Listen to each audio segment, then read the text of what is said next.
We're all still mad about the fake out. Okay, She-Hulk? Welcome back to my YouTube channel. Yes, we're going to continue reviewing She-Hulk, specifically episodes 7 and 8. But before I get to the review, I just want to let you guys know that in a little bit, probably in less than 2 hours, I will also be releasing another separate video, which is a review of the Super Mario trailer, the second produced film that Nintendo has ever produced, besides that, 1993 thing. So definitely stay tuned for that in the next couple hours. That'll be out too. So watch both videos, okay? I appreciate you guys. So now we're going to talk about episode 7 of She-Hulk, which I apologize again, I missed last week, but we will talk about it now. The thing is, it felt kind of short, so it didn't feel like too much to talk about, so that's why I'd rather just tack it on to this episode. So now we're going to talk about episode 7. I mean, the first thing I just want to say is that Timroth was a standout, which isn't a surprise. He is a Quentin Tarantino regular. He was in both in Pulp Fiction and Reservoir Dogs, which are both considered Quentin Tarantino classics. So it's always great to be able to pull such a high caliber actor into another Marvel project. And he already was part of Marvel with the Incredible Hulk 2008 movie, which is mentioned but barely not mentioned and joked about now in the MCU, specifically with She-Hulk. So, Tim Roth basically started the plot just by breaking his bracelet, which is what they gave him because he's on house arrest.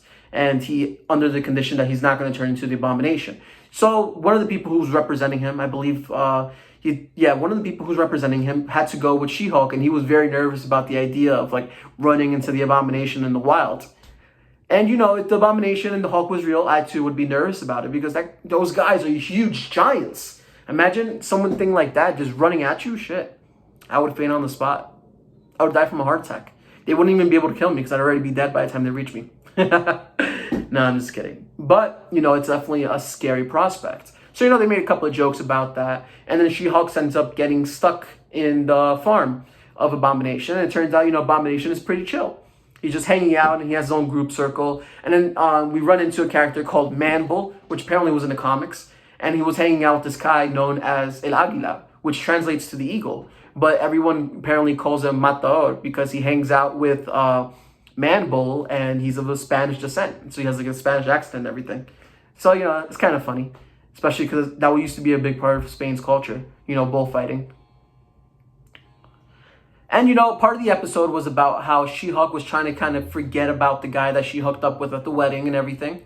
And because he apparently just ghosted her. Literally just dropped off the planet once he got what he wanted, I guess.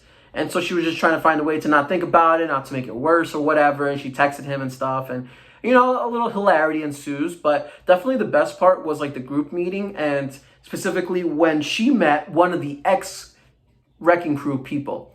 Basically, those were the guys who jumped She-Hulk in an earlier episode. And this guy was like, no, I'm good. And then even his new, I guess, guru, which is Abomination, was like, no, he's good. He's fine. He hasn't done anything in a while. So, it's kind of funny. And, they made him into a nice guy. And so it was really funny the way they were treating her. And they were like, you don't need a man and all this other stuff. And if you need someone to care, we care about you. So, it was a sweet couple of moments.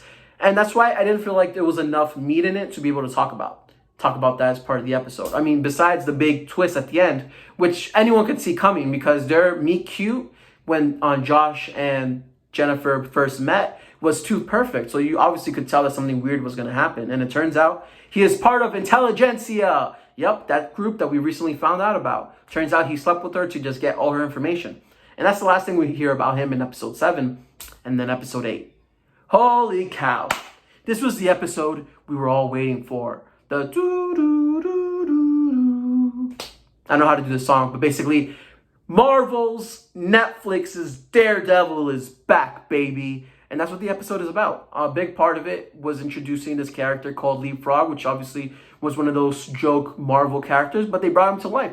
And you know what? It's always good to have a sense of humor, especially when it comes to your superhero characters. You shouldn't always take it too seriously at times, so then you can really just enjoy it for what it is, So, basically the Leapfrog guy, turns out he's the son of a millionaire, and he became an important client for for She-Hulk.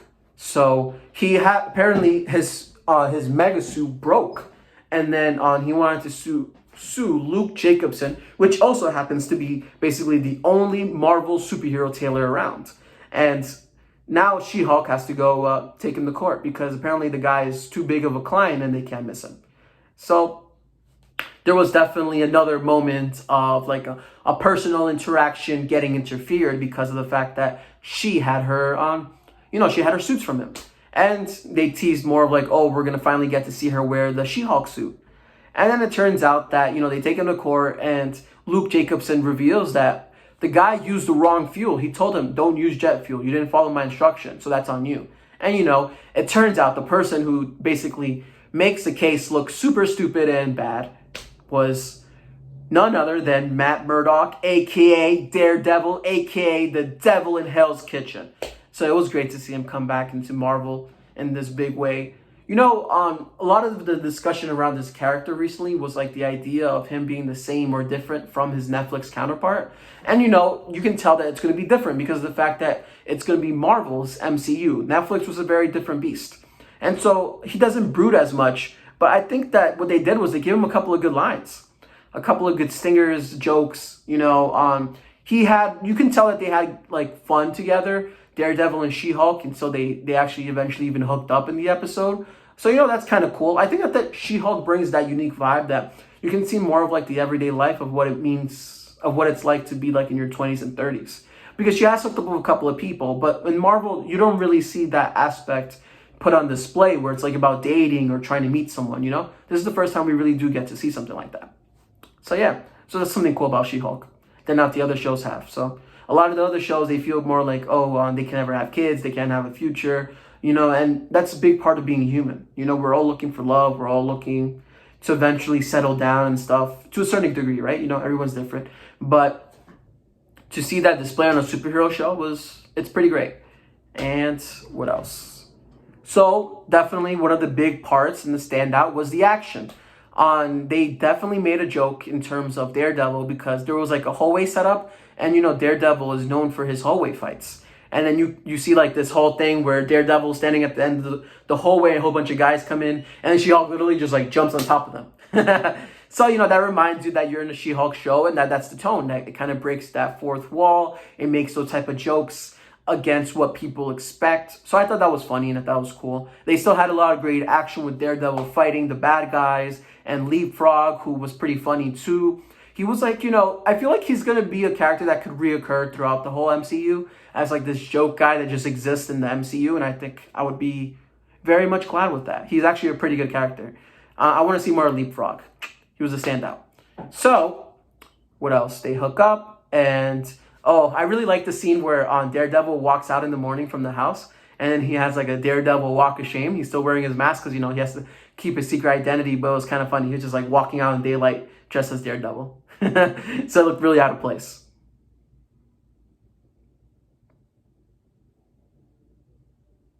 The truth is also that I feel like She-Hulk as a character doesn't have a lot of luck in love. And so that's why I think that's why it's such a good thing to kind of focus on, because it feels very much like the old sitcoms, like How I Met Your Mother, like Scrubs, like what's another one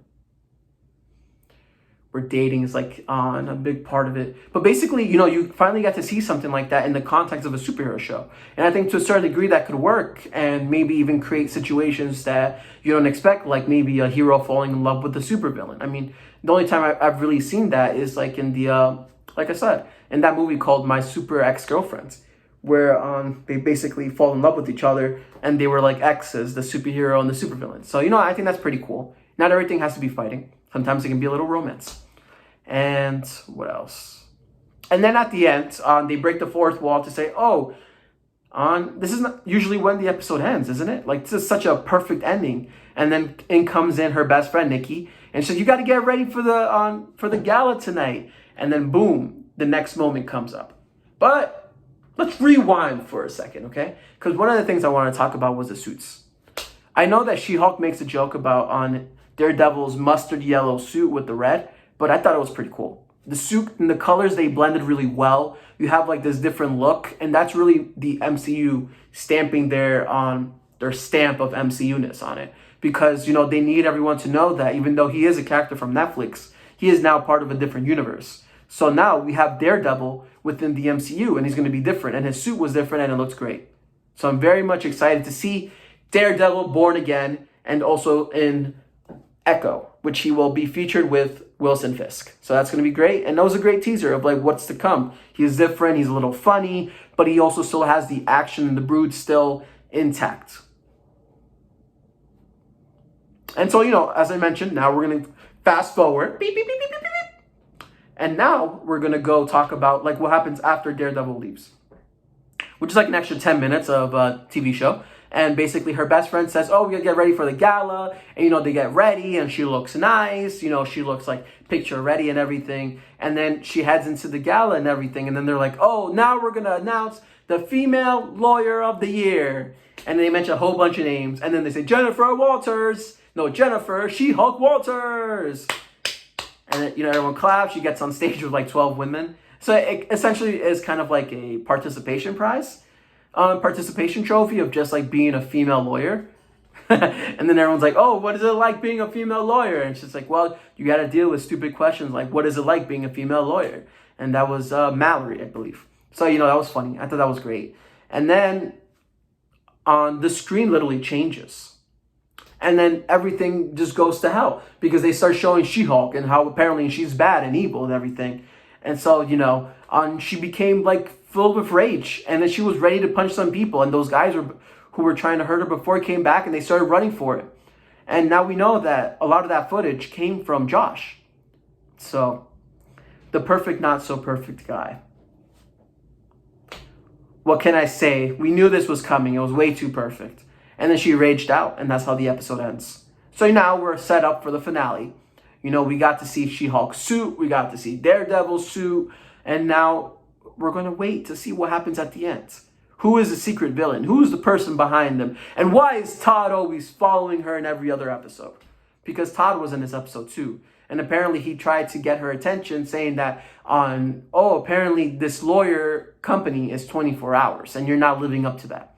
And so she went to meet this guy and he was like, oh, I bought a spear from Wakanda. Okay, what a waste of time. And then he also appears at the end of the gala. So everyone who watches the show, especially me, we're convinced that he's a part of the intelligentsia group. And now we're just going to see what the hell happens. And if we're going to get a Red Hulk, or if Red Hulk was just She-Hulk really upset, making her red, aka Mad Hulk. So we're going to see. Thanks for watching, guys. Please subscribe, like the video, write in the comment section below what you thought of the episode, and what your predictions are for next week's finale. And I will see you guys next week for this She-Hulk finale review. We've gone through all 8 episodes, and next week is the end. And also, don't forget to stay tuned on your YouTube because coming up in less than 2 hours will be my review of the Super Mario movie. So, I'll see you then. Thanks for watching.